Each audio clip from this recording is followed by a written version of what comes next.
O Pizzaballa, ele disse que ele quer tornar Jerusalém uma casa comum para todos os povos, ou É, seja, fomentar exatamente. O entendeu? ecumenismo. Fomentar o ecumenismo, a religião global, que parece que vai ser a grande missão do novo Papa. A grande missão do novo Papa será reunir todas as religiões numa única, criando isso que a Bíblia já falava, né, sobre essa padronização de um governo global com uma única religião, uma única moeda e tal. Então, Não, e hoje é, o grande conflito do mundo é o conflito de Israel-Palestina, É. Israel-Hamas. E um homem como esse, que tem trânsito, Jordânia, Palestina, Chipre, Israel, ele pode ser a pessoa adequada para Resolver. fazer a paz. E quando a gente fala de uma paz, a gente sabe que o governo do anticristo precisa ser precedido por um acordo de paz aí de 7 anos. É um né? grande acordo de paz, né? então, saiu até uma matéria agora no site Vatican News, né? A galera consegue ler em português, porque tem versão em português, né? Falando que o Pizzaballa, né, patriarca do Patriarcado Latino de Jerusalém, propondo essa ideia de Jerusalém ser a cidade de todas as religiões. E, Isso e, viabilizaria a reconstrução do templo, né? e outra coisa, obviamente eu ainda não comprei essa narrativa de que dessa visão dos 8 papas. Depois eu vou explicar por que eu, Ah, tá. eu não concordo. Mas, de qualquer maneira, ele é um italiano. Embora ele não se chame Pietro, ele pode escolher. Ele não tem o nome de batismo de Pedro, mas ele pode escolher o nome de Pedro para o papado dele, né? Caso ele seja eleito. Pois Então, é. aqui fica uma interrogação, né, Daniel? Exatamente. Então, tem muito tempo que não tem um Papa italiano, existe um clamor para que isso aconteça. A gente teve, por exemplo, vamos analisar os últimos aqui. Francisco, descendente de italiano, Bergoglio, porém argentino. A Primeiro gente, Papa argentino, primeiro jesuíta. Antes dele, a gente teve Joseph Ratzinger, alemão. alemão, Antes do Ratzinger, tivemos Karol Wojtyła, que é o polonês João Paulo polonês. II. Então, a galera tá cobrando, pô, cadê o italiano, o italiano? Então, como a profecia de São Malaquias diz que o último papa será o Petrus Romanus, né? Tem até um livro interessante sobre isso, chamado Petrus Romanus, do Thomas Horn e o Chris Putnam, fica de dica para quem quiser estudar. A gente fica assim, caramba. Apesar de que o nome dele é como se fosse Pedro Batista, né? Pierre Batista, né? Pizzaballa. Ele já tem um Pierre ali no meio do negócio, né? Será que é isso? Não sei. É tudo altamente especulativo, né? Parece muita viagem na maionese. Mas eu sempre digo, não adianta a gente se estressar. Ah, Nostradamus vai acertar. São Malaquias vai acertar. É só aguardar. Vamos aguardar um pouquinho aí, vamos ver o que que vai acontecer. O tempo vai dizer se isso tudo é lorota ou se tinha fundo de verdade. Pois é. Eu acho muito boa a colocação dele. Primeiro, porque o São Malaquias, ele na verdade, ele faz uma profecia de 113 papas, onde cada um deles tem um pequeno verseto em latim, onde é definido o tipo de personalidade, qual a circunstância que ele viveria, e que o último papa, o 113º, o Petrus Romanus, ele governaria num tempo de grande tribulação. Então, isso de alguma maneira, se ele estiver correto, pode ser que seja a grande tribulação, e a grande tribulação nada mais é do que o tempo de governo do anticristo, não é? Entretanto, a profecia de Apocalipse 17, que as pessoas tentam juntar uma coisa com outra, tem que fazer muito malabarismo teológico para você tentar dizer que a Encaixar. partir lá do Acordo de Latrão, que foi feito por Mussolini também a Roma, que criou o Vaticano em 1929, e aí vem os 8 papas, e esse último seria o 8º. Ali tem muito malabarismo teológico e de interpretação bíblica. Depois a gente vai falar sobre isso. É. O que, na minha opinião, deve acontecer é que, por exemplo, qual é o nome do Papa que é filipino? Tem até aqui. É o Tagle. Eu não vejo muito como ele pode se encaixar dentro de uma narrativa profética, tá? Eu não vejo. Do ponto de vista geopolítico, tudo bem, porque é uma forma da igreja querer ganhar proeminência na Ásia. É. Né? Nunca houve assim. Mas, na minha opinião, pelo próprio clamor do povo italiano, eu acho que deve ser um dos E três. tem o Papa Africano também, né? Então, com o mesmo objetivo, de ganhar a proeminência. Mas se nós estamos caminhando vamos dizer assim, para os momentos derradeiros da história, eu acho que não faria muito sentido que não fosse um Papa italiano. Entendi. E o que diz Malaquias? Você tem a citação? São Malaquias? São Malaquias. Então, eu tenho que entrar até na outra live de São Malaquias aqui, porque eu vou dizer o que mostra aqui, ó. Live. Mas enquanto isso, o Daniel, se quiser comentar alguma coisa sobre essa profecia de São Malaquias.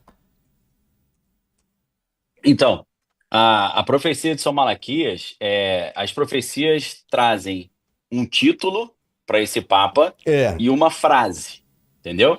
Então o título mesmo. é Petrus Romanus, né? Que é o Pedro Romano. E aí tem uma frase em latim que é grande, mas se a gente for traduzir, diz assim: na perseguição final da Santa Igreja Romana reinará Petrus Romanus, ou seja, Pedro o Romano, que apacentará suas ovelhas em meio a muitas tribulações, após as quais a cidade das 7 colinas, aí subentende-se Roma, será destruída e o juiz terrível julgará o seu povo. Fim. Aí terminam as profecias. Como as profecias terminam ali, os caras falam, meu irmão, então é Apocalipse, né? Aí acabou, não tem mais Vaticano, não tem mais Papa, não tem mais Basílica de São Pedro, catolicismo, né? E assim, a cidade de 7 colinas pode ser Roma, mas pode ser Istambul também. Ah, é? Também tem 7 colinas. Também cabe. Porque isso também leva uma reflexão, porque existem dentro dos escatologistas aqueles que acreditam que o anticristo não virá de Roma, mas virá dos islâmicos. Entendi. Por quê? Porque a profecia de Apocalipse 17 está completamente ligada à Babilônia. E a Babilônia, se você tomar pelo aspecto espiritual, a Babilônia é a falsa religião. Quando você lê Apocalipse 17, você vê claramente que há uma mulher que está sentada sobre uma besta. E essa mulher é uma meretriz. E na Bíblia, a falsa religião é sempre comparada a uma prostituta, espiritualmente falando. Então, alguns afirmam, né, que seria a Igreja Romana. Isso tudo é uma conjectura e tal. Mas, de qualquer forma, o que a gente percebe é que os capítulos 17 e 18 de Apocalipse falam da destruição da Babilônia. Alguns interpretam mais literalmente a Babilônia como a região ali onde está o Iraque hoje, entre o Tigre e o Eufrates. Alguns acreditam que é a religião do Islã. Porque se você olhar e fizer uma análise da escatologia dos islâmicos, ela é muito... O 12º imã, que é o Imã Mahdi, ele parece muito com o anticristo da Bíblia. Tem muitas semelhanças. E ele vem para produzir uma guerra islâmica, uma jihad, que vai determinar o fim do mundo.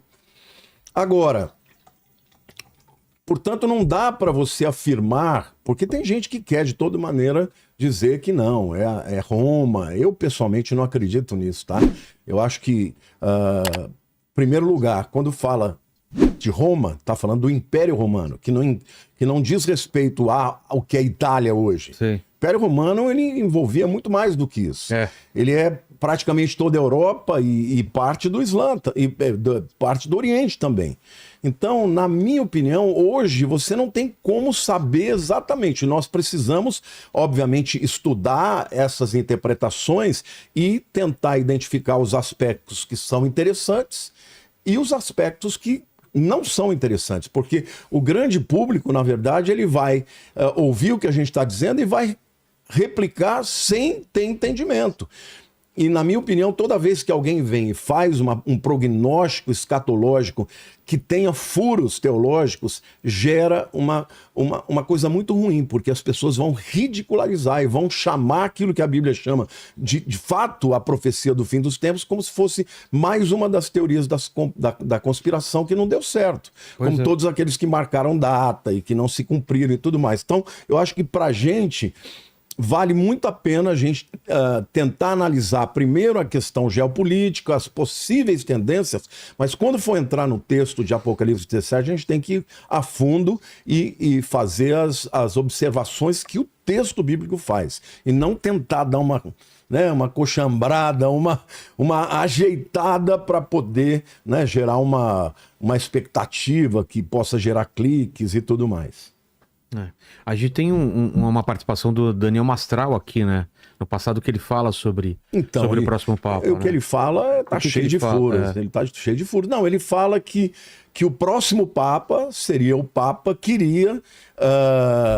Ele primeiro diz, né, que ele analisa, né, a criação do Vaticano a partir de 1929. Ele diz que o primeiro Papa não poderia fazer parte, porque quando foi criado, ele já existia. Então ele começa a contar a partir do segundo Papa. Deixa eu até ver aqui a questão, né? Tá. Os papas que existiram a partir ali da criação do Vaticano, olha, são... Primeiro é Pio XII, o segundo é Papa João XXIII, depois é o Papa Paulo VI, depois é o João Paulo I, aquele que morreu em 33 dias, ele foi Papa por 33 dias. Depois é o Papa João Paulo II, né, que foi um Papa muito amado. Depois o Papa Bento XVI, que acabou renunciando, e o sétimo Papa Francisco. Mas ele faz assim algumas concessões na interpretação bíblica. E ele afirma, e para mim o maior erro é que se ele afirma que o próximo Papa é o anticristo, o que ele está dizendo? Ele está dizendo que dá para você saber quando Jesus volta.